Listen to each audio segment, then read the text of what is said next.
Salut, aujourd'hui je vais te donner les règles des choses à surtout faire ou à ne pas faire avant de venir à Bali. Donc ça c'est plutôt une demande qui a été faite, enfin des règles qui ont été données par l'immigration et par le gouvernement. Eux ce qu'ils veulent surtout en premier c'est que tu respectes les lieux sacrés, que tu respectes la culture, que tu respectes la religion. Bien sûr la religion à Bali elle est très tolérante donc elle va tolérer tout le monde. Mais on demande à ce que les gens respectent la religion et respectent les lieux sacrés parce que Bali tourne autour des lieux sacrés, tourne autour de tout ce qui est la culture, et ça demande à respecter cet endroit-là et à respecter les temples, à respecter et pas à faire des choses qui pourraient porter atteinte à la culture ou au temple, ou enfin genre faire des choses irrespectueuses comme certains qui vont se balader à poil dans les temples. Oui, ça existe. De respecter les arts, la culture, la sagesse locale, donc les aînés aussi, enfin en fait tout le monde, hein, parce que de base on respecte tout le monde, ce serait bien. Respecter les rituels, respecter les cérémonies, essayer de ne pas perturber les cérémonies aussi. Ensuite, comme j'ai dit la dernière fois, c'était de t'habiller de façon respectueuse et de façon correcte, quand d'ailleurs si tu peux de base, mais encore plus quand tu vas dans les lieux sacrés, quand tu vas dans les temples. Ils aimeraient aussi que on s'habille respectueusement quand on va dans les lieux touristiques, dans les lieux publics, juste quand on n'est pas chez soi et juste quand on participe à des activités à Bali en fait, que ce soit touristique ou que ce soit dans un lieu public. Ensuite, pareil, ils aimeraient, et c'est tout à fait normal, que les gens se comportent poliment dans les lieux publics, dans les lieux touristiques, pendant les activités, enfin partout. Encore une fois, ils essaient de faire attention pour vous, donc ça c'est une chose que j'ai dit dans une autre vidéo, c'est que si tu veux échanger ton argent, tu vas dans un bureau de change agréé, donc c'est souvent écrit authorized, et même là, essaie de te méfier en regardant s'il y a un numéro avec un QR code pour montrer que c'est lié à l'État. Un QR code qui montre que c'est lié à la banque indonésienne et que c'est pas juste des gens qui font ça, qui du coup peuvent, ne sont pas contrôlés et qui peuvent faire des choses n'importe quoi. Ensuite, encore une autre règle, et ça c'est, je l'ai dit vite fait dans une autre vidéo, et ça c'est beaucoup, on en parle beaucoup, mais c'est de respecter, le code de la route c'est même pas que ça, c'est respecter les règles, c'est d'avoir son permis international. Si tu es en France et que tu as un permis moto, fais-le la demande à l'administration française, hein, parce que l'administration française, on sait le temps que ça met. Fais la demande au moins 7 mois à l'avance, mais si tu peux le faire genre au moins 8-9 mois avant, ça serait bien, parce qu'en général, ça met 7 mois, hein, en général, pour avoir un permis international. Donc, tu as ton permis de moto français, tu vas le mettre en permis international à l'administration, mais du coup, ça, il faut le prévoir au moins 7 mois avant que tu viennes à Bali. Et ça, ça va te permettre de le montrer aux autorités quand tu vas avoir des contrôles. Mais aussi, il y a un truc, c'est qu'il y a beaucoup d'expatriés, et ça fait que, encore une fois, on a une mauvaise réputation, nous, en tant que blancs, envers les locaux. On se fait afficher, et du coup, à force qu'il y a des gens qui font n'importe quoi, il y a beaucoup d'étrangers qui donnent une mauvaise image de nous, envers les locaux, alors qu'on n'est pas tous comme ça. Mets ton casque en fait, parce qu'il y a beaucoup trop de blancs qui mettent pas leur casque, et c'est pas, même les locaux on leur dit mais le casque et tout. Enfin moi je me rappelle quand j'étais avec mon ex, c'était en mode change, alors ils sont un peu plus, et encore c'était dans une trop grande circulation donc ils ont pas pu l'arrêter, mais même lui il flippait, il avait dit il faut qu'on aille chercher le casque parce que même eux sont arrêtés. Donc c'est pas parce qu'on est blanc et que machin et qu'on est vu d'un gens qui ont de l'argent, et encore c'est pas forcément sûr, hein, qu'on a tous de l'argent, qu'il faut venir dans un pays et se croire tout permis. Il y a je sais pas combien d'expatriés comme ça, qui, alors c'est pas forcément des Français, hein, mais qui se croient tellement tout permis qu'ils font mais des trucs mais juste qu'ils feraient même pas dans leur pays en fait. Je parle même pas du casque, mais surtout mets ton casque, parce que c'est une règle, mets ton casque, c'est tout, et en plus tu vas remercier quand tu vas tomber. Comme je l'ai dit dans une autre, là c'est dans les choses à ne pas faire, là c'était plus des choses à faire. Dans les choses à ne pas faire, ça je l'ai dit dans une autre vidéo, je pense que c'était juste celle qui parlait des règles avant. Quand tu rentres dans un temple, fais attention que ce soit pas un temple qui soit privé. Normalement ça sera écrit à l'entrée, où justement tu verras que tu ne peux pas y rentrer sans payer, ou sans qu'il y ait une genre de petites maisonnettes en fait, enfin une genre de borne à payer. Ces temples-là, tu ne peux pas y aller si on ne t'invite pas. Déjà, on me disait qu'il fallait être hindou, mais maintenant si on a des balinais qui nous font rentrer, on peut rentrer. Donc on peut t'amener dans des temples locaux où il y a des vraies purifications, mais il faut que tu viennes avec nous, avec des guides, enfin avec des locaux qui vont avoir l'autorisation de nous ramener avec lui en fait, parce que sinon si t'es pas marié avec un indonésien, tu peux pas rentrer comme ça en fait. Une autre chose, mais ça j'ose espérer que en tant que blanc tu es assez éduqué pour ne pas le faire, blanc ou blanche, c'est de ne pas polluer. Donc bon, après je dis ça, mais il y en a encore plein qui le font même ici, donc de pas polluer, de pas laisser les sacs. Il y a assez de pollution, il y a assez de lacs qui sont remplis de déchets, de machin. Donc, mets dans une poubelle. Les poubelles, tu vas marcher juste un petit peu plus. Il y en a quand même à Bali, tu mets dans une poubelle. Et puis voilà, déjà comme ça, les poubelles, ils vont pas tous les mettre dans des endroits normaux. Au moins, mets-les dans les poubelles, histoire que ça finisse pas dans les plages et les océans, on est obligé d'aller les chercher, quoi. Donc, essaie de pas polluer. Et en plus, tu donnes l'exemple local, parce qu'eux, ils sont pas forcément tous éduqués pour ne pas polluer. Donc, oui, c'est pas parce qu'ils le font qu'il faut le faire aussi. Il faut leur montrer l'exemple, en fait. Donc, je regarde là, mais parce que je tourne sur 2 appareils en même temps, hein. Une autre chose aussi, c'est une règle importante, mais et peut-être qui paraît évidente, mais qu'on oublie trop, parce que ici en France, on est tellement devenu, c'est devenu normal d'insulter les gens parce qu'ils nous ont barré la route ou des choses comme ça. Là-bas, c'est pas comme ça. On n'insulte pas, on s'énerve pas. Donc, on n'insulte pas les gens, on s'énerve pas, on n'est pas agressif. Surtout en tant que blanc ou blanche, ne le fait encore, alors encore moins, parce que déjà les locaux, eux, quand ils le font, ils sont affichés en tant que d'habitants de là-bas, de local. Mais alors toi, ne le fais surtout pas. Enfin, c'est encore pire, quoi. Donc, surtout ne pas s'énerver, ne pas insulter, ne pas... Voilà, faut rester calme. Ensuite, là, c'est un petit peu un petit récap de ce que j'ai fait la dernière fois avec des petits ajouts. Ça, je l'ai dit aussi dans la vidéo précédente, c'est au niveau des gestes. Ne pointe pas du doigt. Si tu peux, au max, fais comme ça, ou fais comme ça, mais ne pointe pas du doigt. Pareil, donne de la main droite, pas de la main gauche parce qu'elle est vue comme impure, donc si tu veux être plus respectueux, donne de la main droite. Alors bien sûr, ils savent que t'es blanc, que tu sais pas forcément, donc ils vont pas forcément te le dire, mais ils vont peut-être se dire ah elle est pas respectueuse, elle a donné de la main gauche, et du coup ils vont peut-être pas être amis comme ils voulaient avec toi ou quoi, enfin ils vont avoir des pensées négatives en fait. Donc c'est mal vu, donc donne de la main droite. Pareil, évite de faire comme ça, c'est mal vu. Si tu te poses juste comme ça, encore ça va, mais ne fais pas comme ça, ou ne fais pas comme ça, c'est mal vu, ça montre ton mécontentement, un point d'agressivité et de pouvoir, c'est pas bien vu. Ensuite, une chose qu'il ne faut pas que tu t'étonnes, en plus, j'ai envie de te dire que le fait qu'on dépasse en allant sur le contresens, parce qu'on roule à gauche et du coup on a tendance à dépasser en allant à contresens, tant qu'on se prend pas les voitures en face, ça va. Mais autre chose, c'est que quand toi tu es piéton et que tu veux traverser la rue, surtout quand tu es en ville par exemple, que du coup il y a beaucoup de circulation, si on te laisse pas passer comme ça, c'est normal, c'est comme ça là-bas, et du coup il faut que tu te démerdes, j'ai envie de te dire, pour trouver un moment où il y a moins de gens et traverser. Chose en plus pour montrer que tu t'excuses et que tu veux passer, c'est de mettre ta main comme ça. Enfin non, ça c'est plus quand on dit de ralentir quand on est en scooter ou quoi, mais c'est plus de mettre ta main comme ça en fait, ou de mettre ta main comme ça. Souvent on fait ça pour passer. Mais fais quand même gaffe parce que c'est pas dans les habitudes comme chez nous en fait de laisser passer, et c'est pas un manque de respect en fait. Ça il faut que tu te dises, c'est pas parce qu'on te manque de respect, c'est juste une habitude, c'est juste normal chez eux de pas forcément laisser passer les piétons. Pareil, si tu as rendez-vous avec des locaux et qu'ils ont tendance à être en retard, c'est pas quelque chose qui est aussi grave que chez nous, la ponctualité, parce que je sais pas si c'est une question de trafic ou si c'est une question aussi d'insouciance du temps et du fait que le temps n'est pas vu de la même façon que chez nous. Nous, on est speed ici, on est trop dans le modernisme. Enfin, je dis pas que eux ils sont en retard, pas du tout, hein. Au contraire, sur plein de choses ils sont en avance, mais ils ont un peu plus un lâcher prise par rapport au temps, surtout, enfin beaucoup, hein, un peu plus que nous, un lâcher prise sur le temps et une insouciance du temps précis en mode à la minute près. Donc si ils sont en retard, c'est pas grave. Eux c'est quelque chose de moins grave pour eux, donc surtout ne t'énerve pas contre eux ou quoi. Enfin c'est pas si grave quoi. Donc quand les gens sont en retard, ils vont tendance à voir te dire que ah désolé on est en retard, enfin juste voilà qu'ils sont en retard sans forcément se justifier. C'est pas si mal. Ou te donner la raison de la circulation, qui finalement est légitime, j'ai envie de te dire. Pareil, ça je l'ai déjà dit, mais en général, surtout dans les maisons, il y a aussi des bureaux du gouvernement où ça va être le cas. Il ne faut pas rentrer avec les chaussures. Donc chaussures, sandales, c'est pareil, hein, les sandales c'est des chaussures. Donc c'est de les enlever à l'entrée, donc souvent sur le premier escalier, parce qu'il y a 2 escaliers. Comptez celui où tu arrives vraiment sur la plateforme. Donc le premier escalier où en dessous tu laisses tes sandales ou tes chaussures. Ensuite, pareil, ça c'est plutôt une habitude ou plutôt une chose qu'on n'a pas forcément l'habitude mais qui est très appréciable, j'ai envie de dire pour nous en tout cas.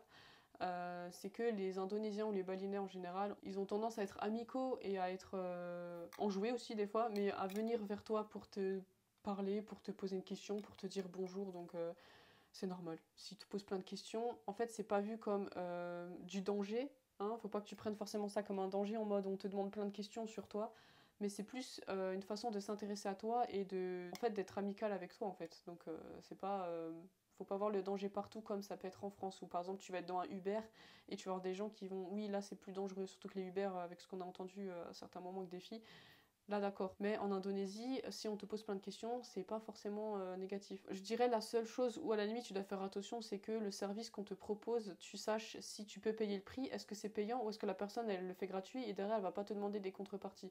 C'est surtout de savoir où est-ce que tu vas. Si la personne fait des choses qui n'étaient pas convenues, genre elle passe de taxi à guide, bah là faut que tu voies, parce qu'en général elle le fait pour de l'argent et si t'as pas de l'argent. Il y a aussi une chose à savoir et qui peut amener à un certain comportement envers nous, ça revient un petit peu à ce que je disais dans une autre vidéo, c'est que les Balinais, les Indonésiens ont un revenu assez modeste en général, ils sont plutôt pauvres, ils vont te dire qu'ils sont pauvres quand tu vas parler d'argent avec eux, parce que la majorité des Indonésiens ou des Balinais n'ont pas forcément la chance de voyager, en tout cas comme certains d'entre nous, même si nous non plus, et j'y viens.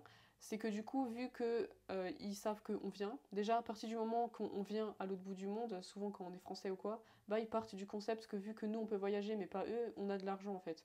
Sauf que ce qu'ils savent pas, c'est que c'est pas parce qu'on voyage que on est une classe riche ou qu'on est riche. On fait aussi souvent partie de la classe moyenne, voire modeste, mais c'est juste qu'on a trimé pour pouvoir bouger quoi. Donc, partant de ce concept-là et partant du fait que du stéréotype et de l'idéalisation du blanc qui est riche et qui colonise partout où il va aussi, hein, bah, on est vu comme des personnes qui ont beaucoup d'argent, en tout cas par rapport à eux, et que ça soit le cas ou pas, on n'a pas forcément le budget de tout se payer, mais ça, ils s'en rendent pas forcément compte. Donc, qu'on essaie de leur expliquer ou pas, bah après, bien sûr, ils ont cette vision de gens riches, donc ils vont vouloir nous vendre leurs trucs, voire se mettre avec nous, enfin des choses comme ça. Donc c'est un truc qu'il faut... Je sais pas si les éduquer, enfin après si tu deviens ami avec des personnes, bah tu leur expliques. Mais après tu peux pas éduquer toute l'Indonésie, donc voilà. Il faut prendre ça en compte que du coup ça va changer un petit peu le rapport qu'ils ont avec nous ou le rapport qu'ils ont de nous accoster ou des choses comme ça quoi. Le fait c'est aussi de rester modeste et de montrer que t'es pas en mode...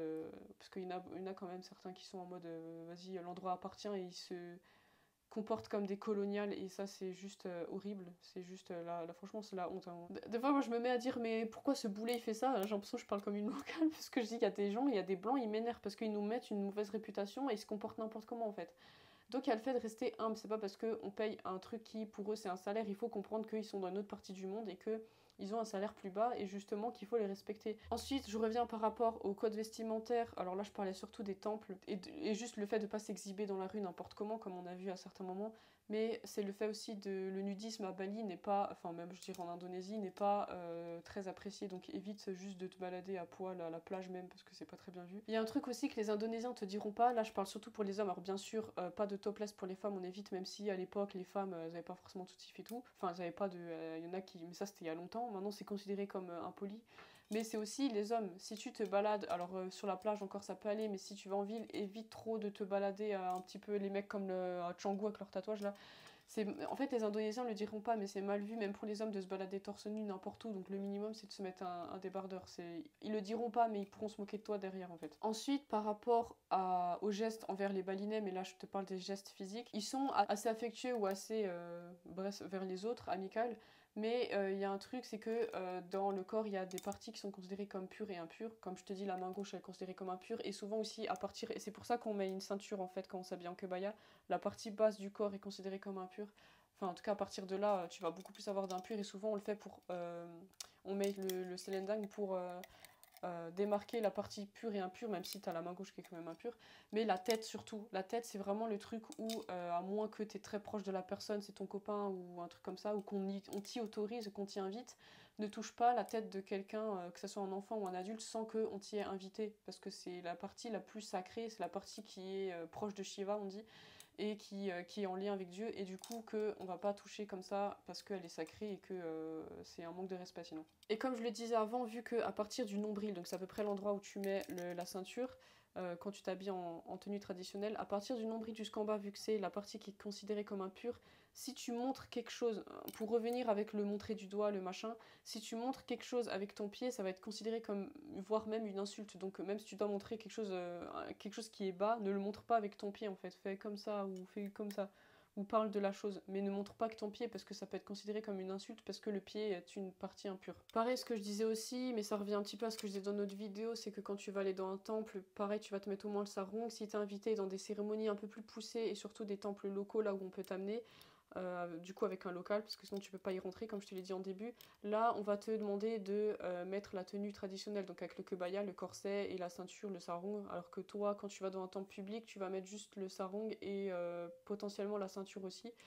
Mais du coup, là, il faudra que tu mettes le kebaya en plus, donc la totale, pour aller dans des cérémonies plus poussées, des cérémonies vraiment locales et pas... parce que ce que tu vois dans les temples touristiques, ou alors les petites purifications que tu peux voir au Tirta Pool, c'est en mode c'est des trucs à touristes. Mais soit nous on y va avec un local plus tôt dans la journée, à des moments où il n'y a personne, et surtout on le fait de la vraie façon parce qu'il y a une procédure à faire. Enfin, on fait pas ça n'importe comment, on se met en dessous. Il y a une procédure, que ce soit au niveau des fontaines ou que ce soit au niveau de ce qu'on fait et des gestes. Et pareil, les temples, ça je parle du temple public que tu connais, le Tirta Pool, mais qui est connu avec toutes les fontaines. Mais il y a aussi les temples locaux, là où on peut pas aller quand on est touriste et quand on n'est pas avec un local. Et où là, il y a d'autres. C'est la cérémonie, elle n'est pas du tout la même. En fait, tu vas avoir un prêtre qui passe, qui va purifier tout le monde. Pareil, où tu vas avoir les gestes aussi à faire précis et pour recevoir la purification. Et où là, tu vas avoir des prières avec les fleurs, avec machin, les offrandes. Et du coup, ça, c'est un truc qu'on ne fait pas dans les temples touristiques. Ou alors, c'est vraiment les locaux, ils le font de côté, en fait. Si, du coup, tu es invité dans un temple et que tu ne sais pas quoi faire, souris et pose la question si t'es accompagné, plutôt que de faire des choses négatives, essaie juste de sourire, ça sera toujours mieux. Et aussi, si tu es en plein dans une cérémonie, j'ai envie de te dire que ça soit... Normalement, si t'es avec un local, il va te dire de toute façon, hein, bah, du coup, tous les gestes à faire et tout. Et aussi, c'est que ça soit dans un temple où tu vas avec un local ou que ça soit en ville, essaie de pas rentrer en plein dans la foule, enfin surtout en plein dans la foule, mais surtout là où il y a les prêtres. Il faut pas passer devant les prêtres ou les croiser, j'ai envie de te dire n'importe comment. Essaie de te mettre un peu en retrait, en arrière, surtout si tu sais pas comment faire, c'est mieux. Ensuite, ça c'est une petite chose aussi que je vois que certaines personnes demandent, c'est par rapport aux cadeaux. Si tu vas voir des balinais parce que c'est des amis à toi, parce qu'il y a des cérémonies de mariage ou des cérémonies de limage de dents par exemple, il est de coutume de donner des cadeaux, donc tu peux aller soit dans les olé olé, donc c'est des gens de magasins de souvenirs, où là tu vas trouver de l'encens, tu vas trouver ou même de la nourriture, ça va aussi. Tu peux acheter de la nourriture, ouais, comme des cookies par exemple. Il y a aussi des personnes, mais ça c'est plus pour les habitants qui ont des enfants, de ramener des fournitures scolaires, parce que sur Bali ça peut être assez cher, surtout pour les locaux, et puis même ça les aide toujours. Donc ça, souvent, il y a des gens qui ramènent des fournitures scolaires de France. Sinon, ouais, aller dans les boutiques souvenirs. Pour les femmes, tu peux offrir à leur mariage, soit tu peux offrir de la nourriture, du coup, du riz. Tu peux aussi offrir des sarongs pour la mariée. Par exemple, si tu vas, comme dit, à un mariage d'une mariée balinaise parce que c'est ton amie, tu peux offrir des sarongs, tu peux offrir de la nourriture, tu peux offrir des cookies, tu peux offrir de l'encens, tu peux offrir plein de choses comme ça. Ensuite, autre chose à noter, je te dis tout ça pour que tu sois pas étonné, hein, mais si tu vois des locaux manger sans fourchette et couvert, c'est normal, c'est tout à fait normal, hein, c'est chose qu'on fait. Petite technique, si tu es invité et que, je sais pas, s'ils ont pas de couvert ou qu'ils ont envie de te tester, petite technique du coup, c'est que si tu manges à la main, surtout mange à la main droite, hein, encore une fois, ne mange pas que la main gauche, tu tiens ton assiette ou ton bol, ou alors il est posé, tu prends la nourriture dans ta main et tu pousses avec ton pouce, tu pousses comme ça la nourriture. Et les gens ils te diront ah bissa, tu peux, ouais c'est bien. Donc voilà. Et tant que tu t'es lavé les mains avant, t'inquiète pas, ça devrait aller, y a pas de souci d'hygiène. Et sinon si vraiment t'arrives pas à la main, s'ils en ont, en tout cas dans les restaurants, t'inquiète pas, c'est pas comme ça, même si des fois on peut aller dans des restaurants locaux et manger à la main, on te dira rien, c'est normal parce que les locaux le font. Mais si t'es invité chez des gens et qu'ils ont découvert, ou en tout cas dans les restaurants, même les restaurants pas moins touristiques, j'ai envie de te dire, ils savent qu'il y a des touristes qui peuvent venir, ils vont te donner une fourchette et une cuillère, en général pas de couteau. D'ailleurs tu verras souvent que dans les restaurants on te donne pas de couteau, c'est normal. Ensuite si tu manges avec un local parce que c'est ton ami, que tu es avec quelqu'un, ou un guide aussi, hein, si tu peux offrir la nourriture à ton guide touristique, pour eux, des fois, ça peut être beaucoup. Si tu lui offres la nourriture, il va être super content. Il aura fait toute la journée avec toi, il aura faim. Et pas de le laisser en plan et après il doit manger, ça va peut-être juste être 2 euros, 3 euros de plus pour toi. Mais en plus, tu vas pouvoir parler encore plus avec lui. Donc du coup, si tu peux lui offrir, c'est encore mieux. Mais aussi, si tu es avec des locaux et que aussi ils ne parlent pas pendant le repas, ne t'étonne pas parce que c'est pas forcément courant de parler pendant le repas. C'est pas un truc convivial comme nous, comme nous en France. C'est plus quelque chose du point de vue de la survie et du fait qu'il faut se nourrir. Donc s'ils ne parlent pas, c'est pas parce qu'ils t'aiment pas, c'est juste parce que c'est normal pour eux de pas parler pendant le repas. Donc voilà, je pense que j'ai un petit peu résumé des règles que j'avais déjà dit dans une ou deux vidéos, mais en tout cas la vidéo quasiment précédente, j'en avais parlé. Et j'ai vu que il y a pas mal de personnes qui n'étaient pas forcément au courant des règles, donc c'est bien parce que ça permet de faire les choses mieux sur place. Donc n'hésite pas si tu as d'autres règles que j'ai pas énumérées ou qui sont dans d'autres vidéos, histoire de rappeler aux gens, parce que là c'est un genre de récap, j'espère l'avoir fait rapidement. N'hésite pas à le dire dans les commentaires, n'hésite pas à dire ton point de vue, n'hésite pas à dire des anecdotes parce que des fois on entend des super anecdotes, c'est super cool, c'est super intéressant, donc n'hésite pas à le mettre dans les commentaires et je te dis à plus, salut!